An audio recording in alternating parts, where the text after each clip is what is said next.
श्री केदारनाथ धाम हिंदू धर्म की पवित्र तीर्थ नगरी हिमालय की गोद में मंदाकिनी और सरस्वती के संगम पर स्थित है। वर्ष 2013 में आई भयावह आपदा से इस तीर्थ नगरी को भारी तबाही का सामना करना पड़ा। ये दृश्य 19वीं सदी का है, जब मंदिर का गरिमामय रूप दूर से ही दर्शित होता था। इसके पीछे की ऊंची बर्फीली पहाड़ियां दृश्य की भव्यता को और बढ़ाती थी। फिर धीरे धीरे इसके चारों ओर अनियोजित इमारतें बन गई और मंदिर मानो कहीं छिप सा गया। वर्ष 2017 में माननीय प्रधानमंत्री जी स्वयं श्री केदारनाथ धाम आए एवं धाम के आध्यात्मिक गौरव और दिव्य स्वरूप को पुनः स्थापित करने के लिए श्री केदारनाथ धाम पुनर्निर्माण योजना की परिकल्पना की। यहाँ की रुचि प्रकृति प्रवृत्ति के अनुसार ही इसका पुनर्निर्माण किया जाए। उसमें आधुनिकता होगी, लेकिन उसकी आत्मा वही होगी जो सदियों से केदार की धरती ने अपने भीतर संजोए रखा हुआ है। ऐसा पुनर्निर्माण करने की दिशा में इसका काम होगा। इस परिकल्पना के आधार पर सभी हितधारकों की भागीदारी से पर्यावरणीय संतुलन बनाते हुए एक महायोजना तैयार की गई थी। गौरीकुंड से 16 किलोमीटर दूर पैदल मार्ग पर स्थित धाम में इस पैमाने की परियोजना को क्रियान्वित करना, इसके लिए निर्माण सामग्री जुटाना, दुश्वार मौसम और विषम भौगोलिक परिस्थितियों के बीच एक बड़ी चुनौती थी। मंदिर तक पहुंच मार्ग का निर्माण पहले कार्य के रूप में लिया गया।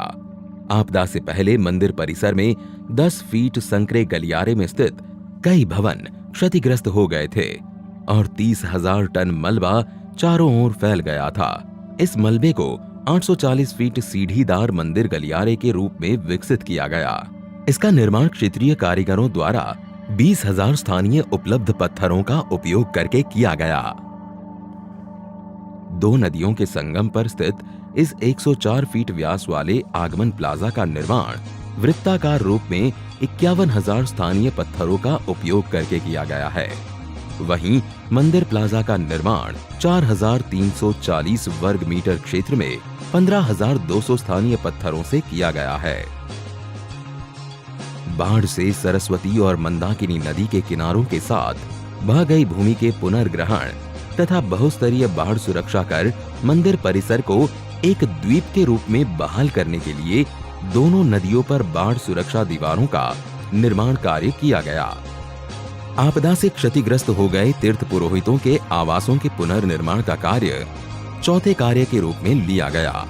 चरणबद्ध तरीके से तीर्थ पुरोहितों के घरों का निर्माण स्थानीय पत्थर, लकड़ी और ढलवां छत उपयोग कर स्थानीय स्थापत्य शैली द्वारा किया जा रहा है। 5वें कार्य के रूप में आपदा से क्षतिग्रस्त श्री आदि गुरु शंकराचार्य समाधि के पुनर्निर्माण को लिया गया।